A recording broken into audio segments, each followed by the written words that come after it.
Welcome to Ganapathi institute Kakinada YouTube channel. ఇప్పటివరకు ఎవరైనా ఈ యూట్యూబ్ ఛానల్ని సబ్స్క్రైబ్ చేసుకున్నట్లయితే వెంటనే సబ్స్క్రైబ్ చేసుకోండి. ఈ వీడియో క్లాస్లో భాగంగా నోబెల్ అవార్డ్స్ 2021కి సంబంధించినటువంటి సమాచారం గురించి క్లుప్తంగా తెలుసుకుందాం. సో మనందరికీ తెలిసిందే, ఈ నోబెల్ అవార్డ్స్ని క్రమానుగతంగా ఒకటి తర్వాత ఒకటి ఇటీవల కాలంలో 6 విభాగాల యందు ప్రకటించడం, 2021కి సంబంధించి ప్రకటించడం మనకి తెలిసిందే. అయితే ఈ ఆల్ఫ్రెడ్ నోబెల్ పేరున ఈ నోబెల్ అవార్డ్స్ ప్రతి సంవత్సరం కూడా ఇవ్వడం మనకి తెలిసిందే. ఈ ఆల్ఫ్రెడ్ నోబెల్ స్వీడన్ దేశానికి చెందినటువంటి ఒక గొప్ప మహానుభావుడిగా మనం చెప్పుకోవచ్చు. ఈ ఆల్ఫ్రెడ్ నోబెల్ స్వీడన్ దేశానికి చెందినటువంటి వ్యక్తి. ఈయన ఆవిష్కరించినటువంటి ముఖ్యమైనటువంటి పదార్థం ఏంటని అడిగితే డైనమైట్. ఈ డైనమైట్ అనేది ఒక పేలుడు పదార్థం, లేకపోతే ఎక్స్ప్లోజివ్గా మనం చెప్పుకోవచ్చు. ఆ రోజుల్లో ఈ పేలుడు పదార్థాన్ని మానవ ప్రయోజనాల కొరకు దీన్ని ఆవిష్కరించడం జరిగింది. అయితే నవ్వేడేస్ దీన్ని అనేక రకాలుగా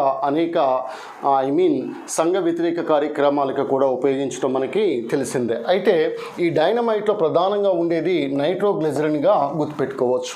so what is the main component present in dynamite means that is నైట్రోగ్లిజరిన్గా మనం చెప్పుకోవచ్చు. సో ఆల్ఫ్రెడ్ నోబెల్ స్వీడన్ దేశానికి చెందినటువంటి వ్యక్తి. ఈయన 1833 అక్టోబర్ 21వ తారీఖున స్వీడన్ రాజధాని అయినటువంటి స్టాక్హోమ్లో జన్మించడాన్ని గమనించాలి. అయితే 1896 డిసెంబర్ 10వ తారీఖున ఈయన మరణించడం మనకి తెలిసిందే. అయితే మరణించడానికి ముందు 1895వ సంవత్సరంలో ఒక వీలునామాను ఈయన రాయటం జరిగింది. ఈ వీలునామా ప్రకారము ప్రతి సంవత్సరం కూడా ఈ నోబెల్ అవార్డ్స్ అనేవి ఇవ్వటం మనకి తెలిసిందే. అయితే 1901 నుంచి ఈ నోబెల్ అవార్డ్స్ అనేవి 5 విభాగాల్లో ఇవ్వటం మనకి తెలిసిందే. అయితే 1968లో ఎకనామిక్స్ని అదనంగా చేర్చడం జరిగింది. అయితే ఈ అర్థశాస్త్రంలో ఈ నోబెల్ అవార్డు అనేది 1969 సంవత్సరం నుంచి ఇవ్వడాన్ని గమనించాలి. ప్రస్తుతం 6 విభాగాలలో ఈ నోబెల్ అవార్డ్స్ అనేవి అందించడాన్ని మనం గమనించాలి. అయితే ఈ 6 విభాగాలకి సంబంధించినంత వరకు ఒక వరుస క్రమం, అంటే ముందుగా ఏ నోబెల్ అవార్డుని ప్రకటించడం, తర్వాత ఏ నోబెల్ అవార్డుని ప్రకటిస్తారనేది మనం వరుస క్రమంలో కనుక చూసుకున్నట్లయితే PPCLPEగా మనం గుర్తుపెట్టుకోవచ్చు. So what is mind by PPCLPE abbreviation ప్రకారం మనం ఈ విధంగా గుర్తుపెట్టుకోవచ్చు. సో ఫస్ట్ P అంటే ఫిజియాలజీ లేకపోతే మెడిసిన్, రెండవ P అనేది మనకి ఫిజిక్స్, అదేవిధంగా నెక్స్ట్ C అంటే కెమిస్ట్రీ, L అంటే లిటరేచర్, P అంటే పీస్, నెక్స్ట్ E అంటే ఎకనామిక్స్. అయితే ఈ 2021 సంవత్సరంలో మొత్తం 13 మందికి ఈ నోబెల్ అవార్డ్స్ ప్రకటించడాన్ని గమనించాలి. ఇందులో భాగంగా ఫిజియాలజీ లేదా మెడిసిన్కి సంబంధించి 2, ఫిజిక్స్ విభాగంలో 3, కెమిస్ట్రీ విభాగంలో 2, అదేవిధంగా లిటరేచర్ విభాగంలో 1, పీస్ విభాగంలో 2, నెక్స్ట్ ఎకనామిక్స్ విభాగంలో 3కి ఈ అవార్డ్స్ని ప్రదానం చేయడాన్ని గమనించాలి. డిసెంబర్ 10వ తారీఖున ఈ అవార్డ్స్ని ఆల్ఫ్రెడ్ నోబెల్ యొక్క వర్ధంతి సందర్భంగా డిసెంబర్ 10వ తారీఖున ఈ అవార్డ్స్ని ప్రదానం చేయడాన్ని మనం గమనించాలి. అయితే ఈ లిటరేచర్ విభాగానికి సంబంధించినంత వరకు ఇప్పటి వరకు కూడా జనరల్గా 3కి లిటరేచర్ విభాగంలో, సాహిత్య విభాగంలో 3కి ఇప్పుడు వరకు ఎవరికి ఇవ్వలేదు. ఈ విషయాన్ని మనం గమనించాలి. సో కాబట్టి ఇక్కడ ఈ 2021కి సంబంధించినంత వరకు టోటల్ 13 మందికి ఈ నోబెల్ అవార్డ్స్ని ప్రకటించడం జరిగింది. అత్యధికంగా మనకి ప్రస్తుతం యాజ్ ఆఫ్ నౌ అయితే వీరిలో ఎక్కువగా మనకి USAకి సంబంధించినటువంటి వ్యక్తులు అధికంగా ఉన్నారు. సో ఓవరాల్గా చూసుకున్నా సరే మనకి అమెరికాకు సంబంధించినంత వరకు ఎక్కువ మంది నోబెల్ అవార్డ్స్ పొందడం జరిగింది 2021 వరకు. అదేవిధంగా 2వ స్థానంలో బ్రిటన్ లేదా యునైటెడ్ కింగ్డమ్ నిలవడాన్ని గమనించాలి. సో కావున 2021లో ప్రకటించినటువంటి ఈ నోబెల్ అవార్డ్స్లో కూడా ఎక్కువ మంది USA, యునైటెడ్ స్టేట్స్ ఆఫ్ అమెరికాకు సంబంధించినటువంటి వ్యక్తులుగా మనం గుర్తుపెట్టుకోవచ్చు. అయితే ఈ నోబుల్ శాంతి బహుమతి నార్వే రాజు అయినటువంటి ఓస్లోలో ప్రకటించడాన్ని ఓస్లోలో ప్రదానం చేయడాన్ని గమనించాలి. అయితే రిమైనింగ్ నోబుల్ అవార్డ్స్, శాంతి కాకుండా రిమైనింగ్ నోబుల్ అవార్డ్స్ అనేవి స్వీడన్ రాజధాని అయినటువంటి స్టాక్హోమ్లో ప్రదానం చేయడాన్ని గమనించాలి డిసెంబర్ 10వ తారీఖున. మరి ప్రైజ్ మనీకి సంబంధించినంత వరకు 10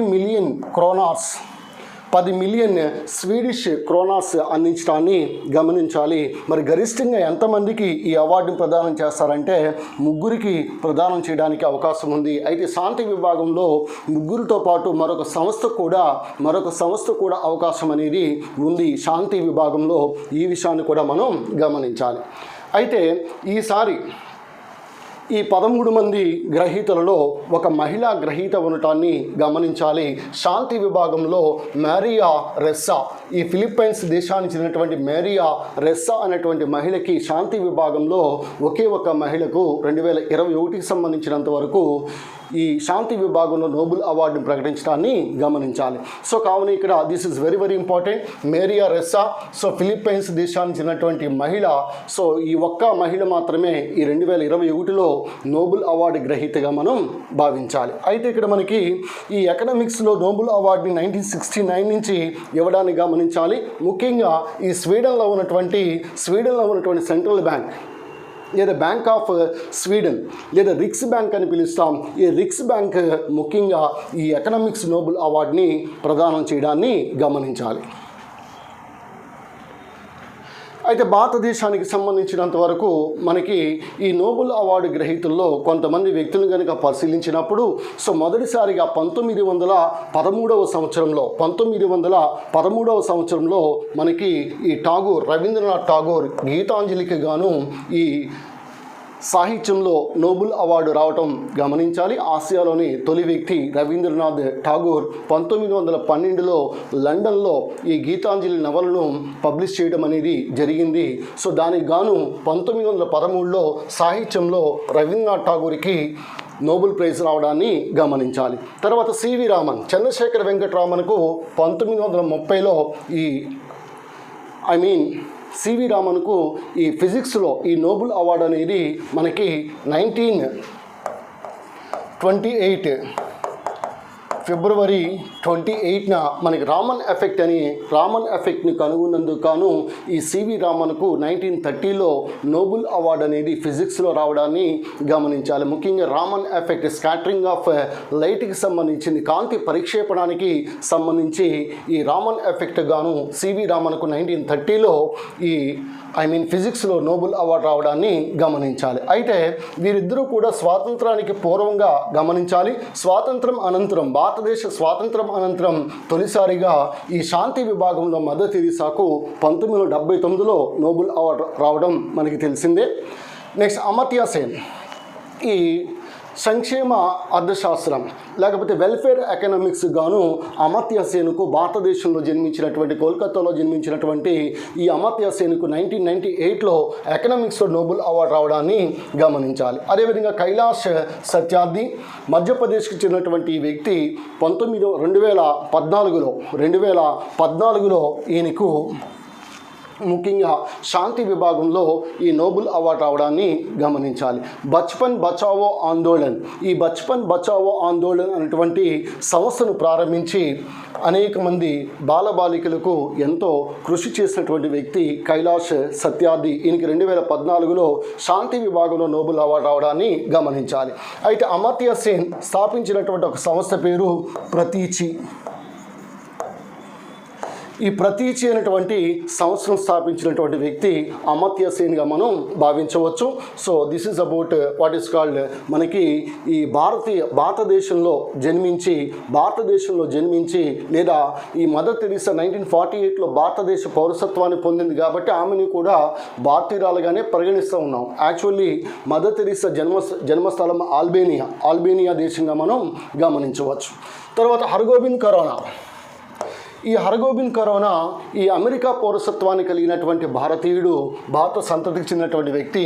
ఈ హర్గోబింద్ ఖరోనా భారతదేశంలో పుట్టి అమెరికా పౌరసత్వానికి వెళ్ళినటువంటి వ్యక్తి హరగోబింద్ ఖరోనా. ఈయనకి మెడిసిన్ లేదా ఫిజియాలజీ విభాగంలో ముఖ్యంగా కృత్రిమ జన్యువును కనుగొన్నందుకు 1968లో ఈయనకి వైద్య శాస్త్రం నోబెల్ అవార్డు లభించడాన్ని గమనించాలి.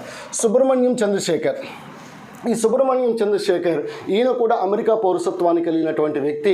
1983లో ఫిజిక్స్లో నోబెల్ అవార్డుని గెలుపొందడం జరిగింది. ముఖ్యంగా నక్షత్రాల యొక్క పుట్టుక, వాటికి ఎవల్యూషన్కి సంబంధించినంత వరకు ఈయన సమాచారాన్ని ఇవ్వడంతో ఈయనకి 1983లో ఫిజిక్స్లో నోబెల్ అవార్డు లభించడం జరిగింది సుబ్రహ్మణ్యం చంద్రశేఖర్. తర్వాత వెంకట్రామన్ రామకృష్ణన్.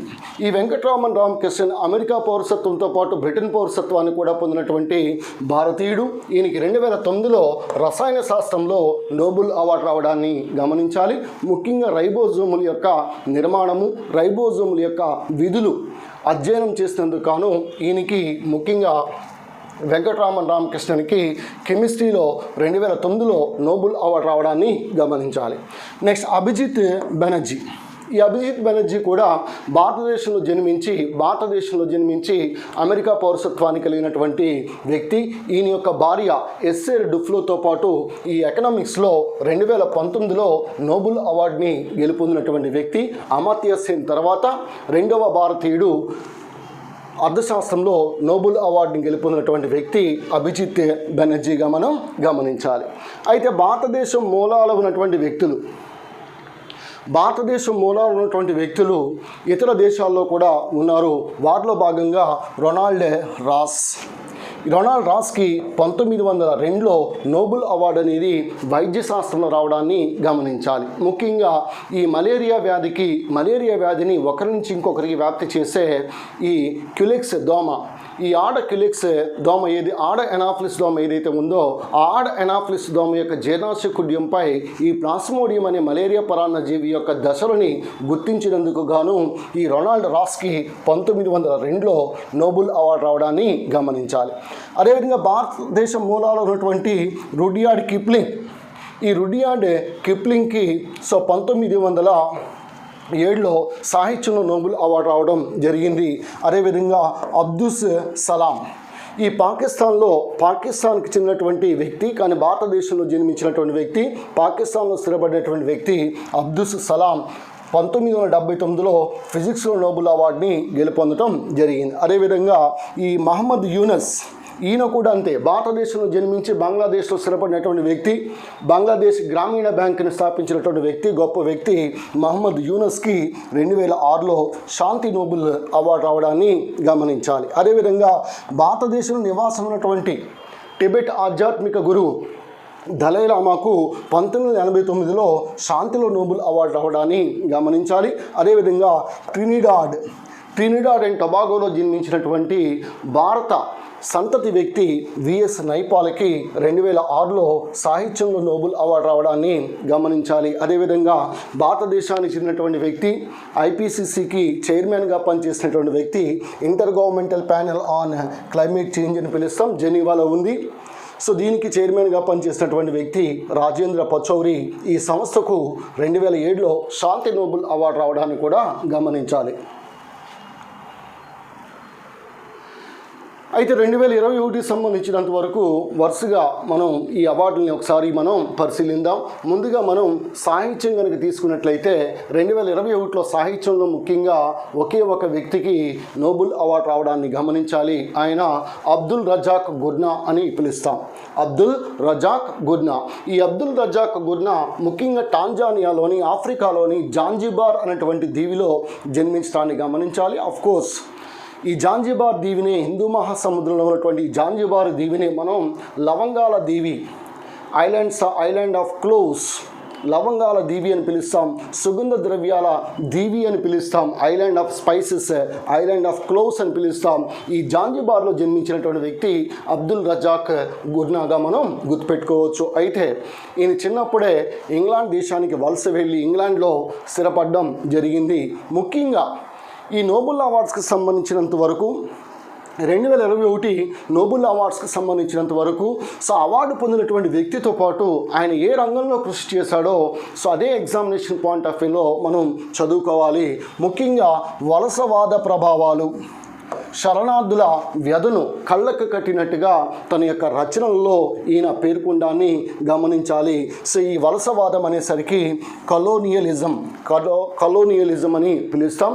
సో కాబట్టి ఇక్కడ వలసవాద ప్రభావాలు శరణార్థుల యొక్క వ్యధను కళ్ళకు కట్టినట్టుగా చూపించినటువంటి వ్యక్తి అబ్దుల్ రజాక్ గుర్నా.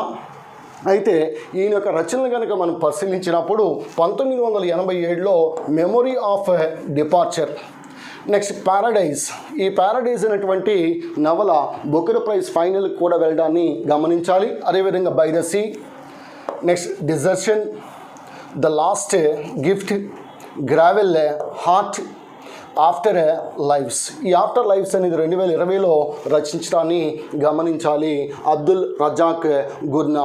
అయితే ఈయన ఆఫ్రికా నుంచి నోబెల్ అవార్డు పొందినటువంటి తొలి పురుష వ్యక్తిగా మనం గమనించాలి. ఎందుకనగా ఆఫ్రికా నుంచి కెన్యా దేశం నుంచి ఆల్రెడీ మనకి వంగరి మతాయ్ శాంతి విభాగంలో ఆమె నోబెల్ అవార్డును పొందటాన్ని గమనించాలి. కావున ఇక్కడ తొలి ఆఫ్రికా మహిళ అనేసరికి మనం వంగరి మతాయి చెప్పాలి, కెన్యా దేశము. తొలి ఆఫ్రికా ఖండానికి సంబంధించినంత వరకు తొలి పురుషుడు అబ్దుల్ రజాక్ గుర్నా సాహిత్యంలో. కావున ఇక్కడ సాహిత్యంలో ఆఫ్రికా నుండి నోబెల్ అవార్డును పొందినటువంటి ఫస్ట్ వ్యక్తిగా మనం ఈ అబ్దుల్ రజాక్ గుర్నా అనేటువంటి ముస్లిం వ్యక్తిని మనం పరిశీలించవచ్చు. అదేవిధంగా తొలిసారిగా ఈ సాహిత్యంలో నోబెల్ అవార్డు 1901లో ఈ నోబెల్ అవార్డును పొందింది సూలి ప్రొదోమిగా గుర్తుపెట్టుకోవాలి. ఈయన ఫ్రాన్స్ దేశానికి చెందినటువంటి వ్యక్తిగా మనం గమనించవచ్చు. సో కాబట్టి సాహిత్యం ఇక్కడ ప్రత్యేకమైనటువంటి నవల ఏది మనం గుర్తుపెట్టుకోవాల్సిన పని లేదు. కాకపోతే ఆఫ్టర్ లైఫ్స్ అనేది 2020లో ఈ అబ్దుల్ రజాక్ గుర్నా రచించడాన్ని గమనించాలి.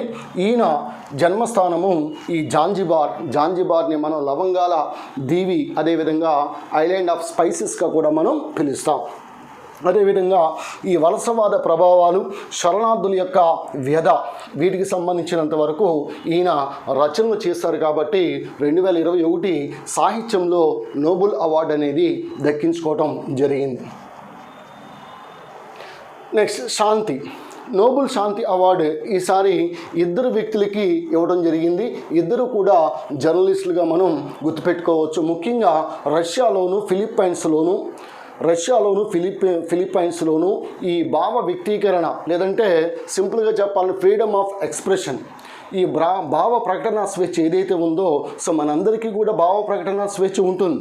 కానీ మనం గవర్నమెంట్కి వ్యతిరేకంగా కనుక మాట్లాడితే అరెస్టులు చేయడాలు, నిర్బంధంగా వాళ్ళని ఇళ్లలో కూర్చోబెట్టడాలు, ఇవన్నీ కూడా మనం చూస్తూ ఉన్నాం.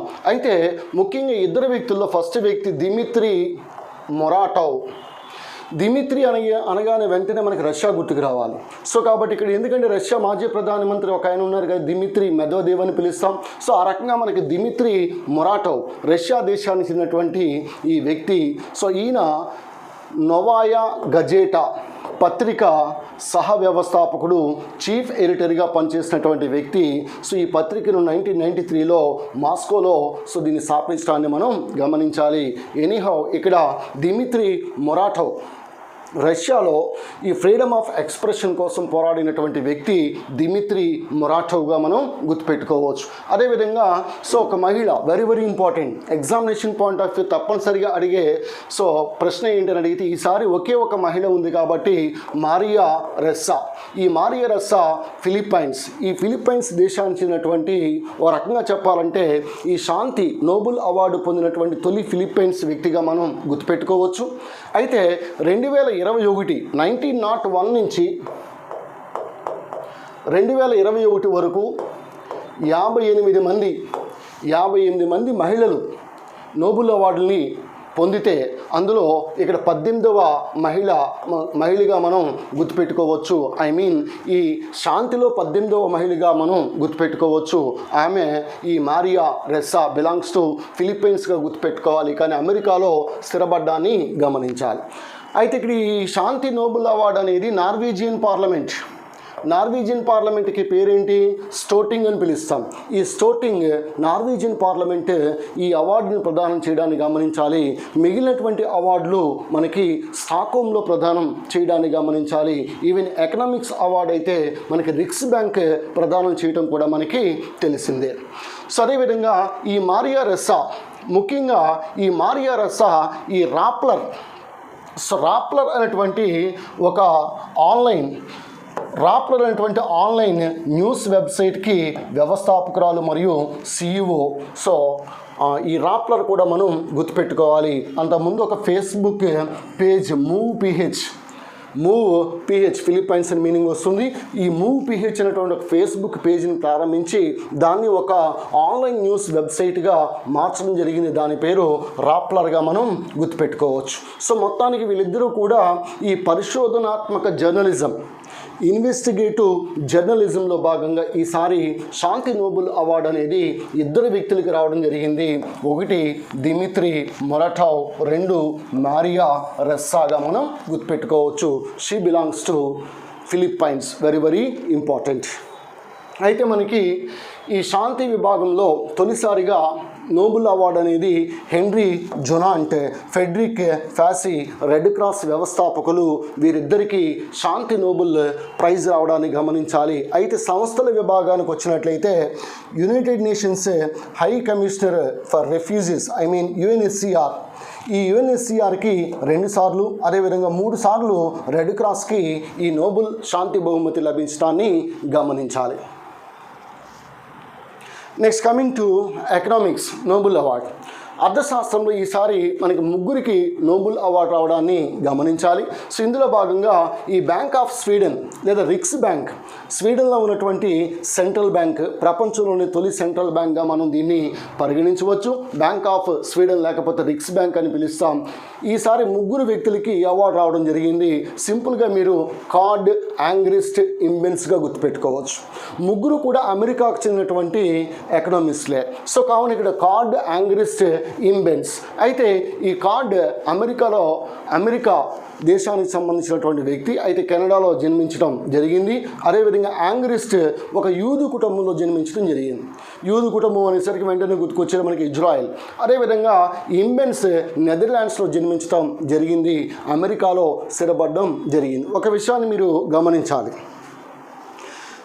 ఏ వ్యక్తి అయినా నోబెల్ అవార్డుని సంపాదించాలంటే ఖచ్చితంగా ఏదైనా అమెరికా పౌరసత్వం కానీ, బ్రిటన్ పౌరసత్వం కానీ, లేదా అమెరికాలో స్థిరపడడం కానీ, లేదా బ్రిటన్లో కానీ స్థిరపడడం కానీ జరిగినట్లయితే ఈ నోబెల్ అవార్డుని సో ఈజీగా కైవసం చేసుకోవడానికి ఆస్కారం అనేది ఉంది.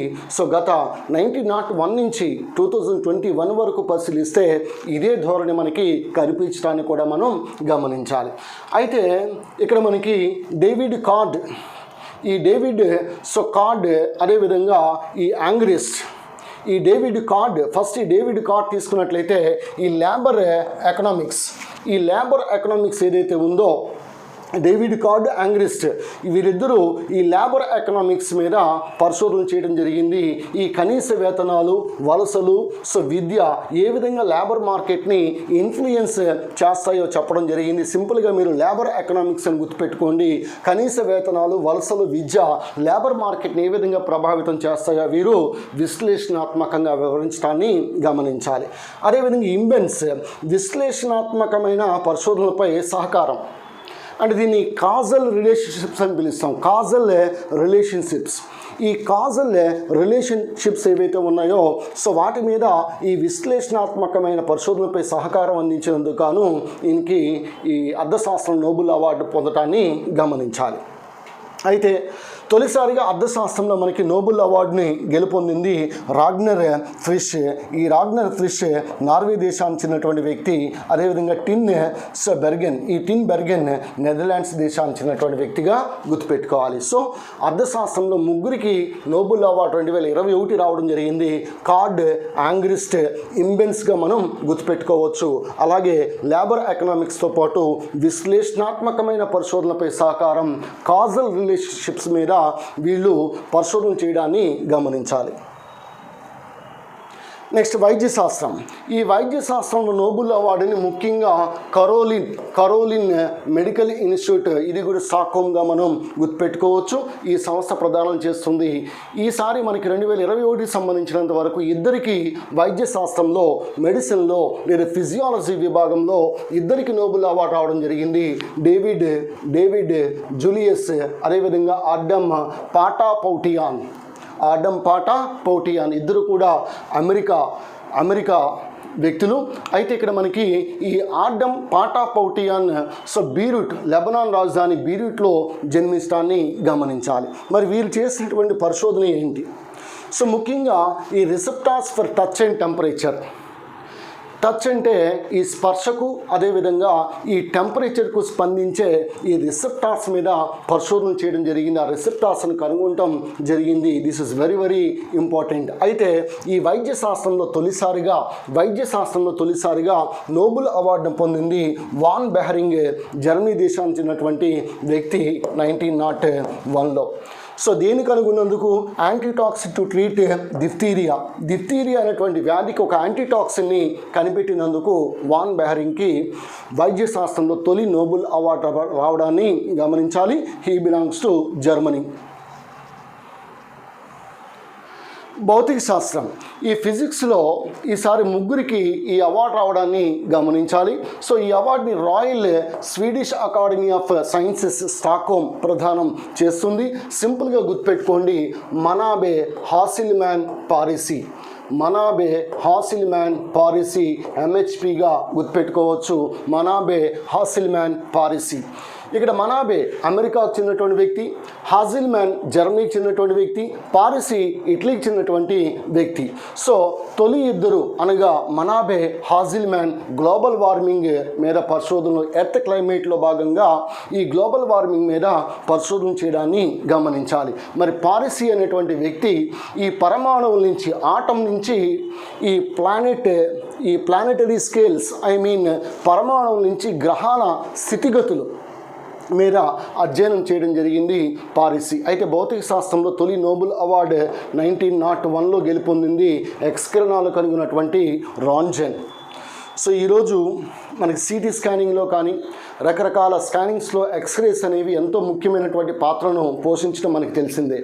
అటువంటి ఎక్స్రేస్ని కనుగొన్నటువంటి రాంజన్ చివరి రోజుల్లో కటిక దారిద్ర్యంతో చనిపోవడాన్ని కూడా మనం గమనించాలి. రసాయన శాస్త్రం. 2021 కెమిస్ట్రీలో ఇద్దరికి నోబెల్ అవార్డు రావడాన్ని గమనించాలి. ఒకటి Benjamin List, Germany, David MacMillan, Britain, కానీ అమెరికాలో స్థిరపడ్డాన్ని గమనించాలి. వీరి యొక్క పరిశోధన ఏంటని అడిగితే ఎసిమెట్రిక్ ఆర్గానోకెటాలసిస్, అసమాన ఆర్గానోకెటాలసిస్. ఇది చూడండి, మనకి రసాయన శాస్త్రంలో మనం క్యాటలిస్టుల గురించి చెప్పుకుంటాం. క్యాటలిస్టులు ఉత్ప్రేరకాలు అంటాం. చర్యలో పాల్గొనకుండా చర్యను వేగవంతం చేసే రసాయన పదార్థాలే ఈ క్యాటలిస్టులు. అయితే మూడో రకం క్యాటలిస్ట్ని కూడా గుర్తించడం జరిగింది. దాన్ని మనం అసమాన ఆర్గానో కెటాలసిస్ అని పిలుస్తాం. జనరల్గా మనకి మెటల్స్, లోహాలు, అదేవిధంగా ఎంజైమ్స్ అనేవి ఉత్ప్రేరకాలుగా పనిచేస్తాయి. మరి మెటల్స్ ఎక్కువగా వినియోగిస్తూ ఉన్నప్పుడు మనకి ఈ రసాయన శాస్త్రంలోనే ఆల్రెడీ మనకి గ్రీన్ కెమిస్ట్రీ ఉంది, పర్యావరణ హిత రసాయన శాస్త్రం. అటువంటి ఈ రసాయన శాస్త్రానికి సంబంధించి ఈ పర్యావరణానికి హాని కలుగుతుంది కాబట్టి మెటల్స్ కట్ట యూజ్ చేయటం వల్ల వీళ్ళు ఈ అసమాన ఆర్గానో కెటాలసిస్ అనే ఒక మూడో రకం ఈ పరమాణువుల యొక్క ఈ డెవలప్మెంట్కి సంబంధించినంత వరకు మూడో రకం ఉత్ప్రేరకాన్ని కనుగొనడం జరిగింది. ఇది ముఖ్యంగా ఫార్మా రంగంలో పెద్ద బూస్ట్గా, మన ఫార్మాస్యూటికల్ రంగంలో పెద్ద బూస్ట్గా మనం చెప్పుకోవచ్చు. ఎందుకనగా ఇక్కడ ఎంజైమ్స్ కూడా క్యాటలిస్టులుగా పనిచేస్తాయి. అందువల్ల ఎంజైమ్లు ఏమంటాం మనం? బయో క్యాటలిస్టులు అంటాం. బయో క్యాటలిస్టులు జీవ ఉత్ప్రేరకాలు అంటాం. హార్మోన్లు ఏమంటారు? రసాయన రాయబారులు, కెమికల్ మెసెంజర్స్ అంటారు. Chemical messengers, hormones. జీవ ఉత్ప్రేరకాలు అంటే ఎంజైమ్స్, బయో క్యాటలిస్టులు అని పిలుస్తాం. అలాగే మనకి చూడండి, రసాయన శాస్త్రంలో యాడమ్స్ క్యాటలిస్ట్గా పిలువబడేది ప్లాటినం. ప్లాటినం అనే మూలకాన్ని యాడమ్స్ క్యాటలిస్ట్ అని పిలుస్తాం. సో ఎనీహౌ ఇక్కడ రసాయన శాస్త్రానికి సంబంధించి 2021కి సంబంధించినంత వరకు Benjamin List he belongs to Germany, David MacMillan he belongs to బ్రిటన్గా గుర్తుపెట్టుకోవచ్చు. అయితే అమెరికాలో స్థిరపడ్డాన్ని గమనించాలి. వీరి యొక్క పరిశోధన అసమాన ఆర్గానో కెటాలసిస్గా మనం గుర్తుపెట్టుకోవచ్చు. అయితే ఈ రసాయన శాస్త్రంలో తొలిసారిగా 1901లో నోబెల్ అవార్డును పొందింది van't Hoff he belongs to నెదర్లాండ్స్గా మనం గుర్తుపెట్టుకోవచ్చు. అయితే పెద్ద వయసులో ఈ నోబెల్ అవార్డుని గెలుపొందింది జాన్ గుడెనెఫ్, 97 సంవత్సరాలు. చిన్న వయసులో నోబెల్ అవార్డుని గెలుపొందింది యూసఫ్ మలాలా జాయ్, మలాలా పాకిస్తానీ బాలిక, 17 సంవత్సరాలే. అయితే మహాత్మా గాంధీ 5 సార్లు నోబెల్ అవార్డుకి నామినేట్ అవడాన్ని గమనించాలి. 1937, 38, 39, 47, 48. అయినప్పటికీ మహాత్మా గాంధీకి శాంతి విభాగంలో మనకి నోబెల్ అవార్డు అనేది రాకపోవడం చాలా గమనార్హం. అయితే పెద్ద వయసు మహిళ డోరిస్ లెస్సింగ్గా గుర్తుపెట్టుకోవచ్చు, బ్రిటన్. అయితే ఇక్కడ మనకి ప్రత్యామ్నాయ నోబెల్ అవార్డుగా పిలువబడేది రైట్ టు లైవ్లీహుడ్ అవార్డు అని పిలుస్తాం. అయితే కొంతమంది వ్యక్తులు కనుక మనం పరిశీలించినట్లయితే లైనస్ పౌలింగ్, ఈయన కెమిస్ట్రీ మరియు ఫిజిక్స్లో 2 సార్లు నోబెల్ అవార్డుని గెలుపొందాడు. ఫ్రెడరిక్ శాంగర్ 2 సార్లు కెమిస్ట్రీలోనే నోబెల్ అవార్డు పొందినటువంటి వ్యక్తి ఫ్రెడరిక్ శాంగర్. అదేవిధంగా భార్యాభర్తలు మేరీ క్యూరీ, పీరీ క్యూరీ ఫిజిక్స్లో నోబెల్ అవార్డుని గెలుపొందటాన్ని గమనించాలి. యాక్చువల్లీ మేడం క్యూరీ ఇటు ఫిజిక్స్లోను కెమిస్ట్రీలోను నోబెల్ అవార్డు పొందినటువంటి మహిళ. అలాగే నోబెల్ అవార్డు పొందినటువంటి తొలి మహిళ కూడా మేడం క్యూరీగా మనం గుర్తుపెట్టుకోవచ్చు. అయితే ఇక్కడ మనకి మేడం క్యూరీ ఓవరాల్గా చూస్తే నోబెల్ అవార్డును పొందినటువంటి తొలి మహిళ. అదేవిధంగా తొలి ముస్లిం మహిళ షరీన్ ఇబాదీ, ఇరాన్ దేశానికి చెందినటువంటి మహిళ షరీన్ ఇబాదీ. అదేవిధంగా తొలి ఆఫ్రికా మహిళ వంగరి మథాయిగా మనం గుర్తుపెట్టుకోవచ్చు. అదేవిధంగా ఇక్కడ మనకి అన్నదమ్ములు కనుక చూసుకున్నట్లయితే మనకి హెన్రీ బాగ్, అదేవిధంగా లారెన్స్ బాగ్గా గుర్తుపెట్టుకోవచ్చు. అదేవిధంగా తండ్రి కొడుకులు జాన్ టిన్ బెర్గెన్, నికోలస్ బెర్గన్గా మనం గుర్తుపెట్టుకోవచ్చు. అదేవిధంగా మనకి ఈ తండ్రి కూతుళ్ళు కనుక తీసుకుంటే పీరీ క్యూరీ, ఐరిన్ జూలియట్ క్యూరీగా మనం గుర్తుపెట్టుకోవచ్చు. సో ఇక్కడ వీరిద్దరూ అన్నదమ్ములు, వీరిద్దరూ తండ్రి కొడుకులుగా గుర్తుపెట్టుకోవచ్చు. అదేవిధంగా తల్లి కూతుళ్ళు అయితే మేడం క్యూరీ, ఐరిని జూలియట్ క్యూరీగా మనం గుర్తుపెట్టుకోవచ్చు. భార్యాభర్తలు అయితే మేరీ క్యూరీ, పీరీ క్యూరీగా గుర్తుపెట్టుకోవచ్చు. అదేవిధంగా భార్యాభర్తలు మనకి ఇక్కడ అభిజిత్ బెనర్జీ, ఎస్సెర్ డుఫ్లో అమెరికాకు చెందినటువంటి మహిళ. అయితే అభిజిత్ బెనర్జీ కోల్కతా మూలాలో ఉన్నటువంటి వ్యక్తి. అభిజిత్ బెనర్జీ 2019లో నోబెల్ అవార్డు రావడాన్ని, ఎకనామిక్స్లో నోబెల్ అవార్డు రావడాన్ని గమనించాలి. ఇది మనకి నోబెల్ అవార్డ్స్కి సంబంధించినటువంటి సమాచారం. మరొకసారి ఈ వీడియోని మీరు పరిశీలించి చూసినట్లయితే ఇక్కడ మీకు examination point of view stock GK కంటే కూడా కరెంట్ అఫైర్స్లో భాగంగా 2021కి సంబంధించినంత వరకు 6 విభాగాలలో నోబెల్ అవార్డు గ్రహీతలు ఏ రంగంలో వాళ్ళు నోబెల్ అవార్డుని స్వీకరించారు, వారు చేసినటువంటి పరిశోధన ఏంటో మీరు ఎగ్జామినేషన్ పాయింట్ ఆఫ్ వ్యూ కూలంకుషంగా సొంత నోట్స్ రాసుకుని మీరు ప్రిపేర్ అయినట్లయితే తప్పకుండా మీకు ఈ నోబెల్ అవార్డ్స్కి సంబంధించి రాబోయే ఎగ్జామినేషన్స్లో ఇటు సబ్ ఇన్స్పెక్టర్స్ కానీ, కానిస్టేబుల్స్ కానీ, అదేవిధంగా గ్రూప్ 4 కానీ, సివిల్ సర్వీసెస్ కానీ, 2022 సివిల్ సర్వీసెస్కి సంబంధించి కానీ, ఎందుకంటే మనకి లాస్ట్ టైం సివిల్ సర్వీసెస్ ఎగ్జామినేషన్లో భారతరత్న అవార్డు గురించి అడగడం జరిగింది. భారతరత్న అవార్డు ఒక సంవత్సరానికి గరిష్టంగా 3కి ఇస్తారు. అయితే 1999లో 4కి ఇవ్వడానికి కూడా మనం గమనించాలి. సో ఇక్కడ ఈ నోబెల్ బహుమతులు అయితే ఒక విభాగంలో 3కి గరిష్టంగా ఇస్తారు. ఇప్పటికీ కూడా సాహిత్యంలో గరిష్టంగా 3కి రాలే. అదేవిధంగా శాంతి విభాగంలో 3తో పాటు ఒక సంస్థ కూడా ఇచ్చే అవకాశం అనేది నోబెల్ అవార్డ్స్లో ఉండటాన్ని గమనించాలి. సో కాబట్టి ప్రతి కాంపిటేటివ్ ఎగ్జామినేషన్లో మనకి ఈ అవార్డులు లేకపోతే ఈ బహుమతులకు సంబంధించి తప్పకుండా ప్రశ్నలు అనేవి మనకి అడగటం అనేది జరుగుతూ ఉంది. సో కావున ఈ క్లాస్ యందు మనం పరిశీలించింది ఏంటంటే, సో ఈ నోబెల్ అవార్డ్స్కి సంబంధించినటువంటి ప్రాథమికమైన సమాచారం, ఎంతమంది నోబెల్ అవార్డ్స్ 2021లో గెలుపొందారు, ఎక్కువ మంది ఏ దేశానికి సంబంధించినటువంటి వ్యక్తులు 2021 అంటే యుఎస్ఏ. ఓవరాల్గా చూసుకున్నప్పుడు యుఎస్ఏ, అదేవిధంగా next places goes to United కింగ్డమ్గా భావించవచ్చు. సో ప్రైజ్ మనీ కూడా 10 మిలియన్ల స్వీడిష్ క్రోనాస్ ఇవ్వడానికి గమనించాలి. 2021లో నోబెల్ అవార్డు పొందినటువంటి ఏకైక మహిళ మారియా రెస్సా. తప్పనిసరిగా ఎగ్జామినేషన్లో ఈమెకి సంబంధించి శాంతి విభాగంలో ఈమెకి నోబెల్ అవార్డు వచ్చింది కాబట్టి ఎగ్జామినేషన్ అడగడానికి ఆస్కారం అనేది ఉంది. సో కాబట్టి ఇక్కడ dynamite, it is an explosive material. దానిలో ఉన్నటువంటి మెయిన్ కంపోనెంట్ ఇక్కడ మనకి నైట్రో గ్లిజరిన్గా మనం భావించవచ్చు. సో అదేవిధంగా నెక్స్ట్ మనం ఈ హరగోబింద్ ఖరోనా, సుబ్రహ్మణ్యం చంద్రశేఖర్, వెంకటరామన్ రామకృష్ణన్, అభిజిత్ బెనర్జీ, సో రవీంద్రనాథ్ ఠాగూర్, సివి రామన్, స్వాతంత్రం అనంతరం mother Teresa, Amartya Sen, Kailash Satyarthi, so వీరితో పాటు మనకి రొనాల్డ్ రాస్, రుడియార్డ్ కిప్లింగ్, సో అబ్దుస్ సలాం, నెక్స్ట్ దలాయ్ లామా, ఐపీసీకి సంబంధించి రాజేంద్ర పచౌరి, మహమ్మద్ యూనస్, బంగ్లాదేశ్ గ్రామీణ బ్యాంక్కి సంబంధించి, సాహిత్యానికి సంబంధించి అబ్దుల్ రజాక్ గుర్నా మనం గుర్తుపెట్టుకోవచ్చు. శాంతికి సంబంధించి దిమిత్రి మురటోవ్, అదేవిధంగా మారియా రెస్సా గుర్తుపెట్టుకోవచ్చు. అర్థశాస్త్రానికి సంబంధించి 3 వ్యక్తులు కార్డ్ యాంగ్రిస్ట్ ఇమ్మెన్స్గా గుర్తుపెట్టుకోవచ్చు. వైద్యశాస్త్రానికి సంబంధించి 2 వ్యక్తులు, so David Julius Ardem Patapoutian, so very important. అదేవిధంగా భౌతిక శాస్త్రానికి సంబంధించి 3 మనాబే, హాసిల్మ్యాన్, పారిసి, ఎంహెచ్పిగా ఈజీగా గుర్తుపెట్టుకోవచ్చు. కానీ ఇక్కడ గ్లోబల్ వార్మింగ్ ఈ అంశాన్ని తీసుకునే ఎగ్జామినేషన్లో ముఖ్యంగా ఈ ఇద్దరికి ఏ రంగంలో వచ్చిందంటే గ్లోబల్ వార్మింగ్ మీద వీళ్ళు ప్రెడిక్షన్స్ సంబంధించి ఈ నోబెల్ అవార్డు రావడం జరిగింది ఫిజిక్స్ విభాగంలో.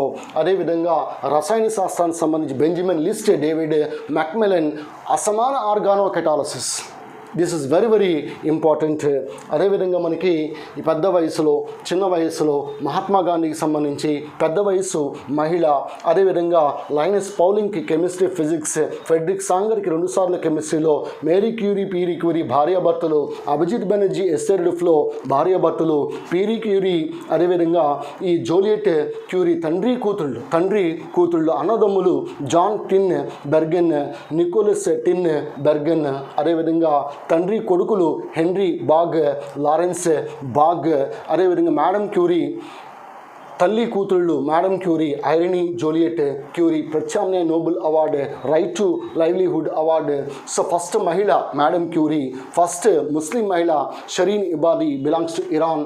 నెక్స్ట్ కెన్యాకు సంబంధించినటువంటి మహిళ వంగరి మథాయ్. ఇది నోబెల్ అవార్డ్స్కి సంబంధించినటువంటి సమాచారం. అయితే గణపతి ఇన్స్టిట్యూట్లో ఎస్ఐ మరియు కానిస్టేబుల్స్ లాంగ్ టర్మ్ బ్యాచెస్ అనేవి మీకు నెక్స్ట్ మండే నుంచి స్టార్ట్ అవుతూ ఉన్నాయి. సో అద్భుతమైనటువంటి material both English medium and Telugu medium, English medium మరియు తెలుగు మీడియం. ఒకసారి మీరు మెటీరియల్ని చూసుకుని ఏదైనా సంస్థలో జాయిన్ అవ్వటం చాలా ఉత్తమం. సో అందువల్ల ఫుల్లీ అప్డేటెడ్ మెటీరియలా కాదా అనేది చూసుకోవాలి. మేము 2022 దృష్టిలో పెట్టుకొని మెటీరియల్ని రూపొందించడం అనేది జరిగింది. అలాగే హాస్టల్ సదుపాయం కూడా ఉంది. ముఖ్యంగా ఈ నూతన ఇన్స్టిట్యూట్ యొక్క అడ్రస్ అనేది భానుగుడి జంక్షన్ గుర్తుపెట్టుకోండి. Bhanugudi junction, Charminar tea centre పైన, చార్మినార్ టీ సెంటర్ పైన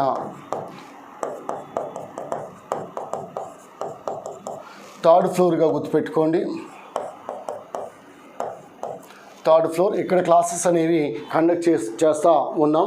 సో ఉదయం 9 గంటల నుంచి 9 AM నుంచి సాయంత్రం 6 గంటల 6 PM వరకు SI constables long term batches అనేవి ప్రతిరోజు కూడా డైలీ టెస్టులతో పాటు గ్రాండ్ టెస్టులు, మోడల్ ఎగ్జామ్స్తో మీకు లెవెల్ 2 ఎగ్జామినేషన్స్తో పాటు లెవెల్ 1 ఎగ్జామినేషన్స్తో పాటు క్లాసెస్ అనేవి సోమవారం నుంచి స్టార్ట్ అవుతూ ఉన్నాయి. సో మరిన్ని వివరాల కోసం మీరు నా వాట్సాప్ నెంబర్ మరియు ఈ కాల్కి 9502137608 ఈ నెంబర్కి మీరు కాల్ చేసి వివరాలన్నీ తెలుసుకోవచ్చు.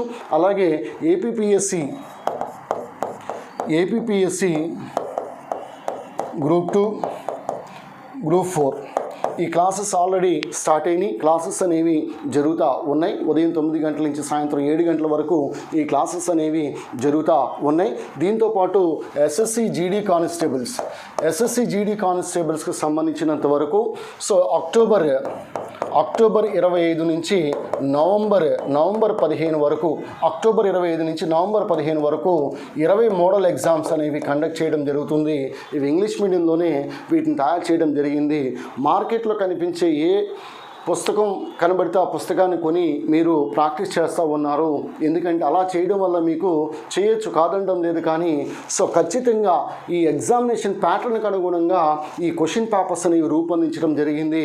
కేవలం మీకు 1000 రూపాయల ఫీజుతో మీకు ఈ 1000 రూపాయలకే 20 మోడల్ ఎగ్జామ్స్ ప్రతిరోజు ఒక ఎగ్జామ్ కండక్ట్ చేసి, ఉదాహరణకి 2 గంటల నుంచి 3:30 గంటల వరకు ఎగ్జామ్ కండక్ట్ చేసి తదుపరి ఇమ్మీడియట్గా మనకి ఇంగ్లీష్, అదేవిధంగా సో అర్థమెటిక్, రీజనింగ్, అర్థమెటిక్ అంటే elementary mathematics, reasoning, next general awareness లేదా జీకే సంబంధించినంత వరకు పేపర్ ఎక్స్ప్లెనేషన్ అనేది ఉంటుంది. ఈ 20 మోడల్ పేపర్ల యొక్క పేపర్ ఎక్స్ప్లెనేషన్ కనుక మీరు విన్నట్లయితే ఖచ్చితంగా ఎస్ఎస్సి జీడీ కానిస్టేబుల్ ఉద్యోగం మీ సొంతం. దీనిలో ఎటువంటి సందేహం లేదు. So it is my whole responsibility. నేనే మీకు రెస్పాన్సిబిలిటీ ఇస్తూ ఉన్నాను. 20 మోడల్ ఎగ్జామ్స్ గణపతి ఇన్స్టిట్యూట్లో రాసి మీరు విజేతలుగా నిలుస్తారని నేను కోరుకుంటా ఉన్నాను. So this is yours Ganapathi sir from Ganapathi institute 2.0, Kakinada, east Godavari district, Andhra Pradesh. Meet you tomorrow with more current affairs and general studies classes. Thank you.